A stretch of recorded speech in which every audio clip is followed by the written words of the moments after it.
uno mira la escritura está llena de bendiciones para sus hijos. Y creo que caemos en un error que la religión nos ha metido allá tan profundo, y es que pensamos que hay que hacer muchas cosas para agradarle a Dios. Tú ya le agradas a Dios. De tal manera amó Dios al mundo que dio a su Hijo. Entonces a veces nos cuesta trabajo pensar en esas grandes bendiciones del Señor. El tema de hoy se llama Dios te bendice por su gracia. Y yo quiero pedirle un favor a usted. Primero, que no distraiga a quien está a su lado. Segundo, que usted abra su corazón a la palabra, que usted se deje ministrar por la palabra, que se deje ministrar por el Espíritu Santo, porque Él va a hacer cosas muy bonitas hoy. Así que vamos a ver unos punticos. En primer lugar, las tinieblas procuran detener o robar la bendición. Ese siempre será su objetivo. Las tinieblas siempre van a procurar robar la bendición, estorbarla o detenerla. Pero la voluntad del Señor es bendecir a sus hijos, pero siempre el enemigo va a procurar impedir, estancar la bendición de Dios. Así que por favor vamos a mirar segundo libro de Samuel capítulo 9. Segundo libro de Samuel capítulo 9, versículo 1 al 4. Las tinieblas procuran detener la bendición, pero Dios te quiere bendecir. Samuel capítulo 9, segundo libro de Samuel capítulo 9, versículo 1. Vamos a estar únicamente en ese texto y es muy importante que usted lo tenga allí, que usted vaya leyendo. Por favor, preste mucha atención a los detalles. Este capítulo tiene una riqueza muy bonita. ¿Estamos ubicados, hermanos? Dice el verso 1. Dijo David: ¿ha quedado alguno de la casa de Saúl a quien haga yo misericordia por amor de Jonatán? Y había un siervo de la casa de Saúl que se llamaba Siba, al cual llamaron para que viniese a David. Y el rey le dijo: ¿eres tú Siba? Y él respondió: tu siervo. El rey le dijo: no ha quedado nadie de la casa de Saúl a quien haga yo misericordia de Dios. Y Siba respondió al rey: aún ha quedado un hijo de Jonatán lisiado de los pies. Entonces el rey le preguntó: ¿dónde está?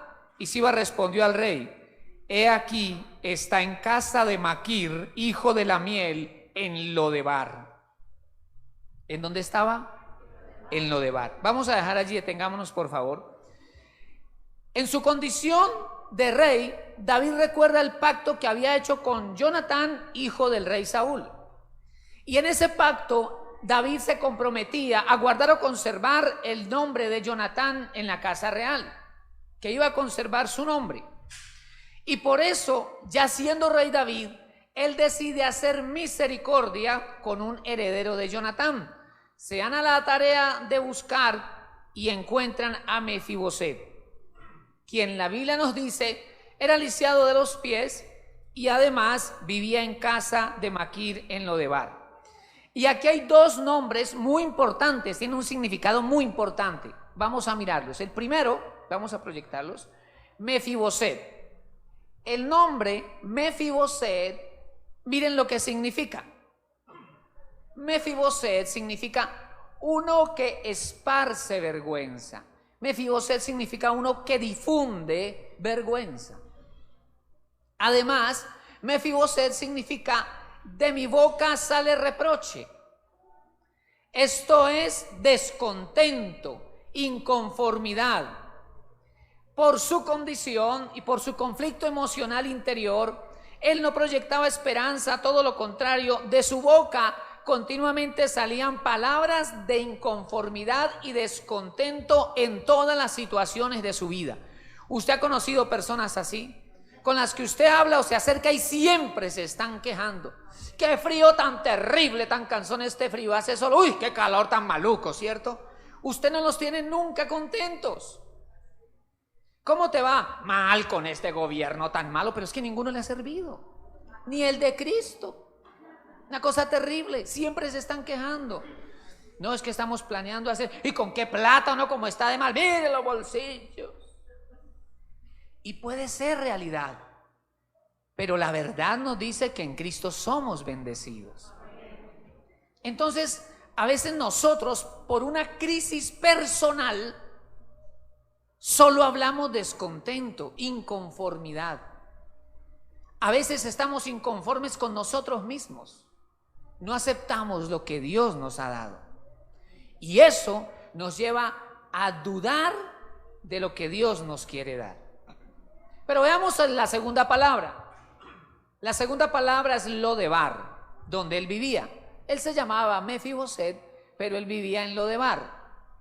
La palabra Lodebar significa sin pastos. Ese es el primer significado. Lodebar significa sin pastos, sin pastorajes, tierra no fértil para el pasto. Por eso también significa o indica tierra seca y estéril. Procure con su mente imaginarse por un momento aquella tierra, esa tierra seca, esa tierra estéril, esa tierra sin pasto. Si no hay pasto, no hay ganado, no hay nada. Es seca y difícil, árida, sola. Lo cierto es que la Biblia nos dice que a aquella tierra se fue a vivir Mefiboset. Pero yo le quiero decir algo. Lodebar es la región espiritual en la que entra una persona cuando es víctima de la depresión o de la autocondenación, y ella no logra aceptar el perdón de Dios y tampoco se perdona a sí misma. Hay personas que por su incredulidad, por su falta de fe, no aceptan el perdón de Dios, no creen que Dios les pueda perdonar, y eso es pecado. Porque cuando nosotros pensamos que Dios no nos puede perdonar, estamos menospreciando el poder de la sangre del Cordero. Pero en otras ocasiones encontramos personas que no se perdonan a sí mismas, se castigan a sí mismas por un error cometido o por ser víctima del error de otro, y se castigan a sí mismas y no se consideran dignos de la bendición del Señor. Entonces, al tener ese conflicto personal, siempre hablan mal. Dice, no, es que yo no voy a poder salir adelante, es que en mi familia siempre hemos sido así, nos ha ido mal en la vida. No, su mente no logra soñar por cosas grandes. Si tienen un negocio, difícilmente piensan en otro punto. Si manejan un inventario, difícilmente piensan en un inventario grande. Si están haciendo una carrera, difícilmente piensan en una gran especialización. Si están con el anhelo de un lote, piensan en un lotecito. ¿Me estoy haciendo entender? Si el anhelo es la casa, entonces se piensa en la casita, allá debajo del puentecito. Porque no pueden creer. Es más, hasta dicen, no, mejor así, porque si hay mucha bendición me aparto de pronto de Dios. Y yo se los digo porque yo he hablado con gente, digo yo, perdóname, pero no estoy de acuerdo contigo en eso. Porque entonces yo tendría que arrancar muchos versículos de la Biblia donde el Señor bendice a sus hijos fieles y los bendice hasta el final. El problema no es el oro, el problema no son las cosas materiales, sino el corazón del que los administra. Y digo yo administra porque Dios es el dueño de todo. De manera que aquella actitud de Mefiboset y aquel estilo de vida y sus palabras atraían escasez, ruina, fracaso, y eso era una vida ausente de fruto y de bendición. Lodebar es una tierra donde no hay esperanza, donde la persona no puede ver más allá de un obstáculo, de una crisis. Aquel muro que se levanta es todo su paisaje y no logra ver que después hay una gran victoria o conquista del Señor. No hay sueños, no hay fe, hay fracaso, y el miedo gobierna el corazón.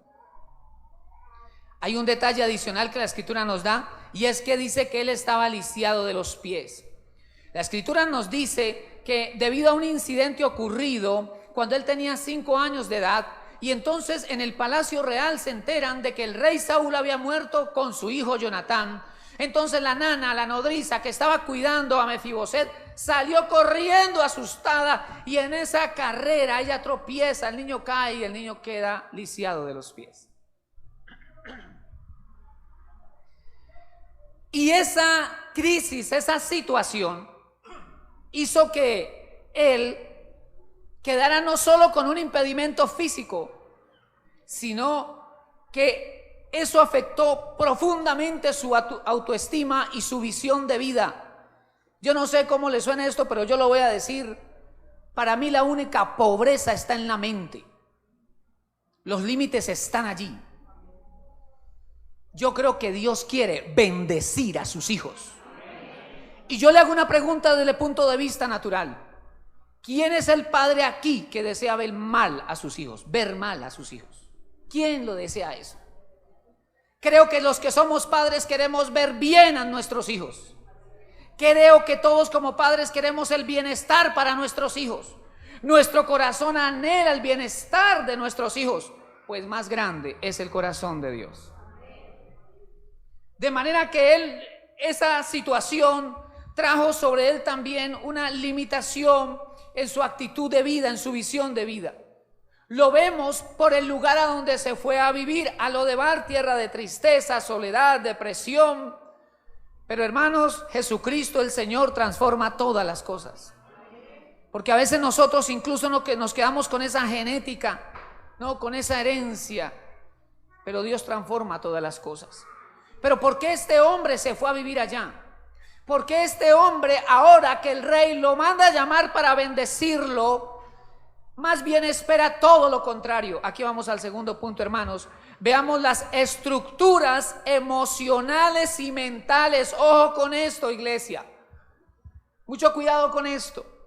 Estructuras emocionales y mentales que impiden aceptar las bendiciones y honra que viene de Dios. ¿Han leído ustedes en las Escrituras que el Señor dice que Él honra a los que le honran?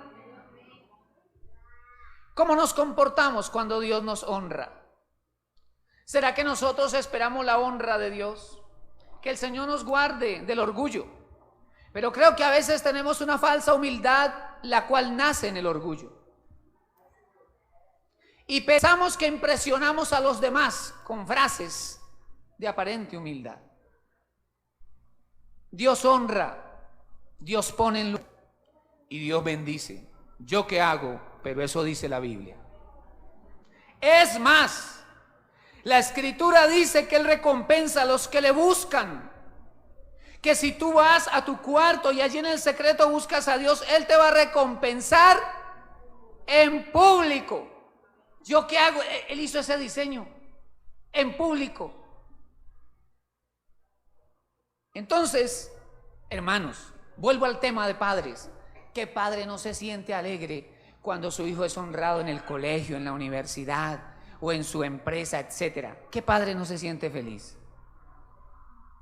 ¿Sí o no? Él también quiere honrar a sus hijos.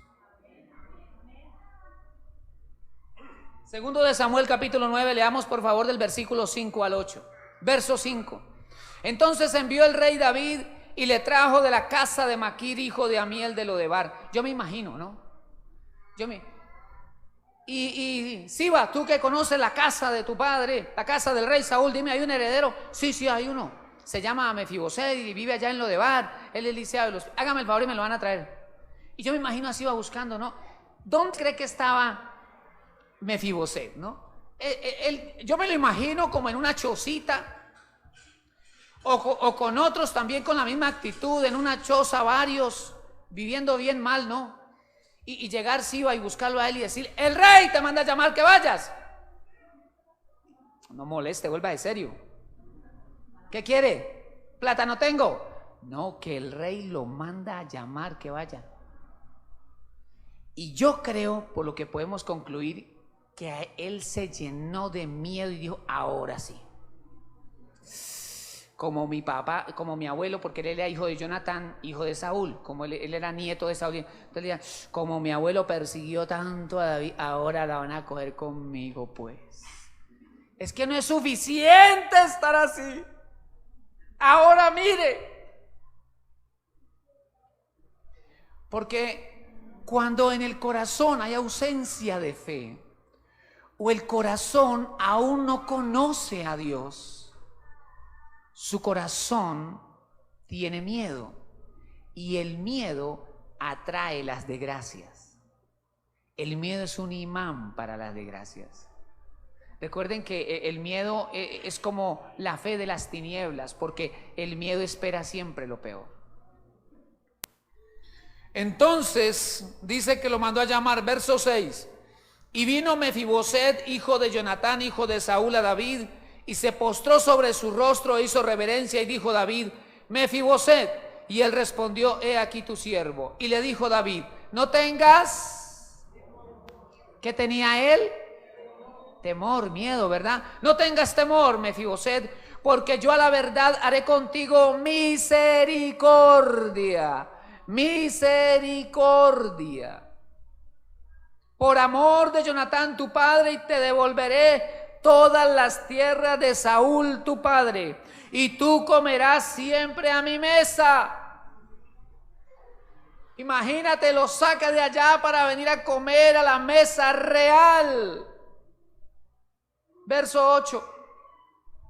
Y él, inclinándose, dijo: ¿quién es tu siervo para que mires a un perro muerto como yo? ¿Puedes ver dónde estaba el nivel de autoestima de él? Ahora voy a ampliar eso. Vamos por favor al verso 9. Perdón, verso 8. Era del 5 al 8. Yo les hablaba aquí de las estructuras emocionales o mentales que impiden la bendición de Dios. Es más, estructuras emocionales y mentales que impiden recibir el amor de Dios. Hay gente que cree que Dios no los ama. Y creo que tiene mucho que ver con aquel Dios que nos presentaron desde niños, ¿no? Aquel Dios castigador, aquel Dios en un trono grande con ese látigo para que apenas el hombre hace algo malo, entonces Dios tira ese...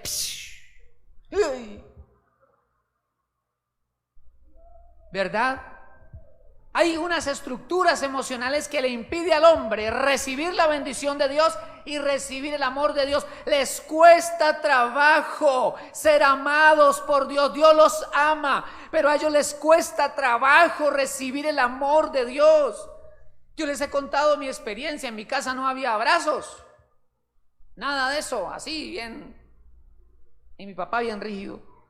Así que cuando llegué a la iglesia, esa vaina del saludo, del abrazo, a mí me molestaba. Y hubo un tiempo donde me tocó con un pastor abrazón. Así que una vez me abrazó así como muy apretadito ya, y me cogió la cumbamba para completar y me dijo: Dios te ama. Y este señor, qué como rara la vaina aquí. Pero ¿sabe qué era? Era mi escudo, ¿no? Mi escudo. Hay muchos heridos desde su infancia que viven con un escudo y se las dan de duros, de recios, y el asunto es que hay vacíos en su corazón, hay heridas en el corazón, y sacan ese escudo para defender su herida porque no quiere que nadie se las toque porque duele. Y es Cristo el que viene a sanar. ¿Cuántas veces nos dijeron: no llore porque usted es un hombre? Y Jesús lloró. Y varias veces. Lloró cuando hablaba de Jerusalén, Jerusalén, Jerusalén. Y lloró. Lloró cuando estuvo en la tumba de Lázaro. Lloró en el huerto de Getsemaní con gran clamor y lágrimas, dice la Escritura. Entonces un varón también llora. Pero nos han enseñado muchas cosas equivocadas y son estructuras mentales, estructuras emocionales que nos impiden recibir el amor de Dios. ¿Y qué hay que hacer para no ser amado por Dios? Nada. Creer que Él te ama. Por misericordia. David mandó a llamar a ese hombre por misericordia. Entonces, tres cositas que afectan recibir lo que viene. Primero, la desesperanza. La desesperanza, es decir, la ausencia de esperanza. A veces, hermanos, la desesperanza llega a ser tan profunda como un oscuro pozo, de donde la persona no solo no puede salir, sino que es tan oscuro que no puede verle solución probable, salida posible a su crisis. Y la persona está allí en esa condición. Y amados, muchas veces aún en la iglesia. ¿Cómo estás? Bien, para la gloria del Señor, bien. Pero nadie sabe que allá adentro decimos: no, quién sabe cuándo será que mi marido va a cambiar.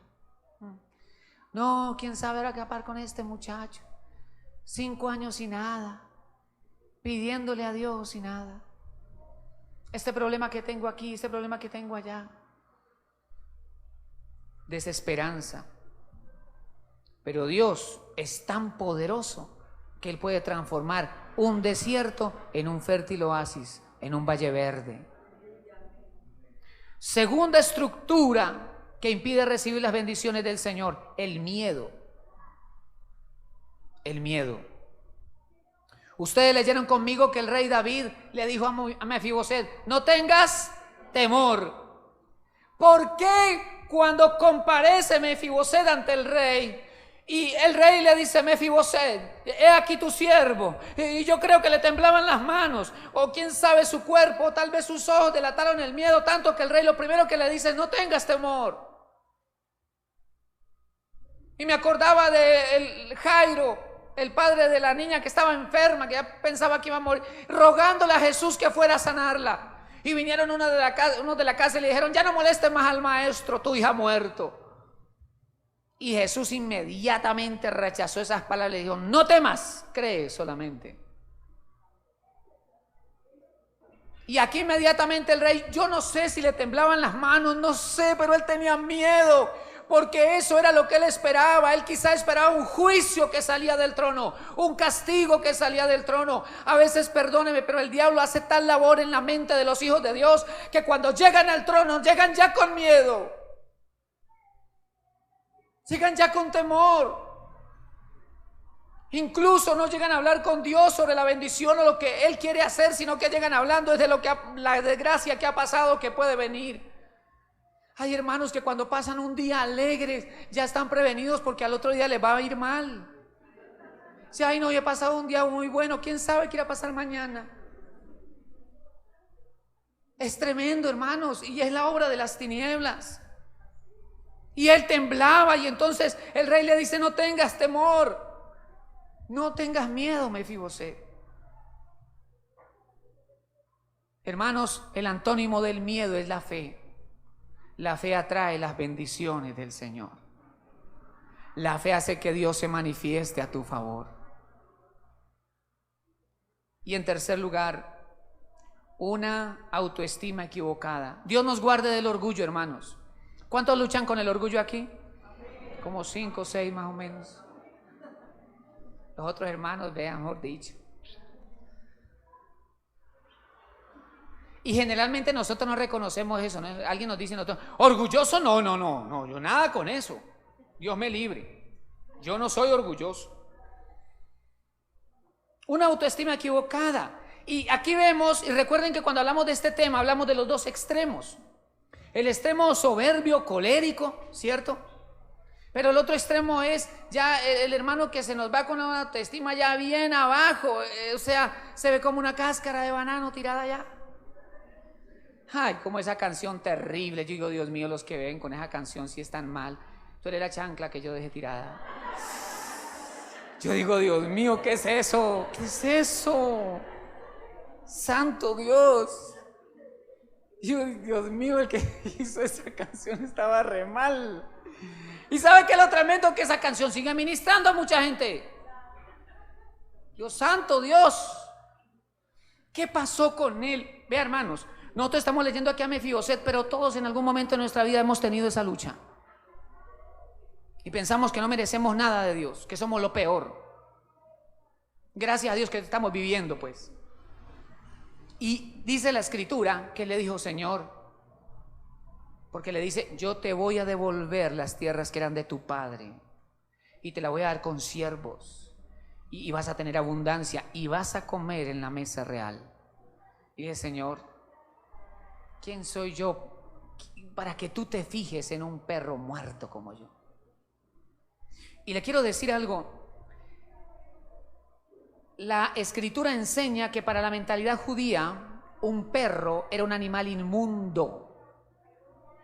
La palabra perro la usaban los hebreos para referirse a los gentiles, a los que no eran pueblo de Dios. Por lo tanto, cuando él usa la palabra perro, no solo estaba expresando un gran insulto hacia él mismo, sino que él no se estaba considerando pueblo de Dios. Pero él no se queda con eso, sino que le pone un calificativo más: muerto, perro muerto. Es decir, valgo menos que nada. Así se veía Mefiboset, y esa era la visión que él tenía de la vida y de sí mismo, y eso no le permitía recibir las bendiciones que el rey le quería dar. Esa visión lo llevó a vivir muy mal, y él no se consideraba parte. Oiga, mire lo que el enemigo llega a hacer. Él no se consideraba parte del pueblo de Dios, aunque su genética tenía él simiente real. Hijo, nieto del rey, hijo del príncipe. Pero él se consideraba un perro muerto. Hermanos, una identidad equivocada o tergiversada provoca traumas en las personas y puede llevarlos al consentido en exceso a ser un criminal, o a aquella persona que no acepta las bendiciones del Señor, el amor de Dios, entonces se considera siempre indigno de las bendiciones del Señor. Bueno, es que Dios está bendiciendo al hermano fulano, a la hermana fulana, porque es que ellos son buenos, pero yo. Y la persona no se considera digna de las bendiciones de Dios. Y yo le voy a decir una cosa: desde el punto de vista de justicia humana, ninguno es digno. En Cristo estamos completos. Todas las bendiciones nos han sido dadas en Jesucristo el Señor. Es por su obra. No se trata de nuestros méritos, no se trata de nosotros, sino de lo que Cristo hizo por nosotros en la cruz. Y el Señor en la cruz logró mucho más que un perdón de pecados. Él te quiere honrar allá y también te quiere honrar y bendecir aquí. Él así lo ha diseñado, así lo ha planeado el Señor. Y es su poder el que sana el corazón quebrantado. Él quiere darte muchas cosas más de las que hasta aquí tú has recibido. Y vamos a ver en tercer lugar ahora, Dios desea tu bienestar. Dios te quiere bendecir. Dios quiere que tú vayas adelante. Dios quiere que tú conquistes las metas que Él ha diseñado para ti. Dios no quiere a sus hijos fracasados. Y tal vez en el camino tengamos que corregir cosas, porque somos parte de un proceso en las manos del alfarero. Vamos por favor a leer segundo libro de Samuel, capítulo 9, versículo 9 al 13. Prestemos mucha atención a esto. Segundo de Samuel 9:9. Entonces el rey llamó a Siba, siervo de Saúl, y le dijo: todo lo que fue de Saúl y de toda su casa, yo lo he dado al hijo de tu señor. Tú pues labrarás las tierras, tú con tus hijos y tus siervos, y almacenarás los frutos para que el hijo de tu señor tenga pan para comer. Pero Mefiboset, el hijo de tu señor, comerá siempre a mi mesa. Y tenía Siba 15 hijos y 20 siervos. Y perdóneme, pero para tener 35 varones cuidando unas tierras, porque eran grandes. Y para que esas tierras alimenten a los 35 con sus familias, eso era grande, porque eran las tierras del rey Saúl.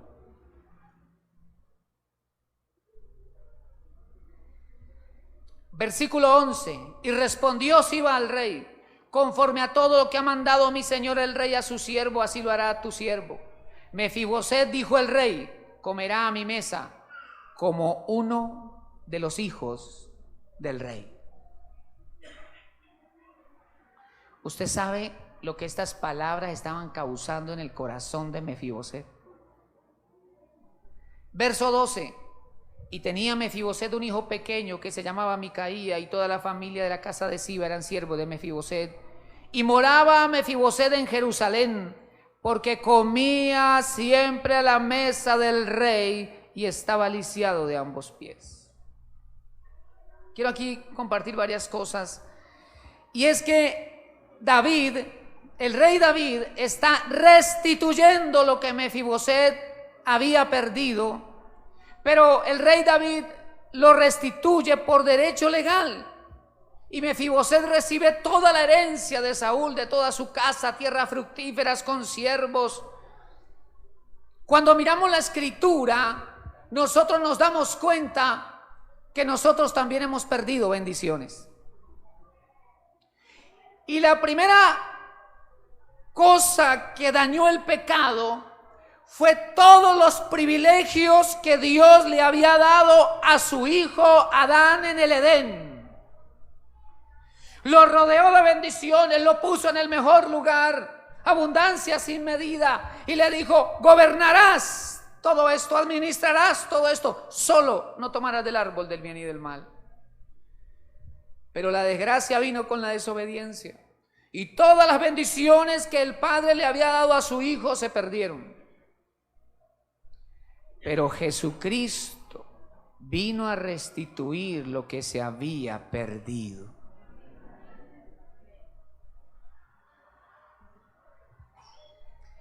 Quizá te puedes imaginar cómo estaban los vestidos de Mefibosé cuando lo fueron a llamar. ¿Te imaginas cómo olía ese hombre? Y cómo venía, todo sucio, con piojos. No, mentira, yo no sé.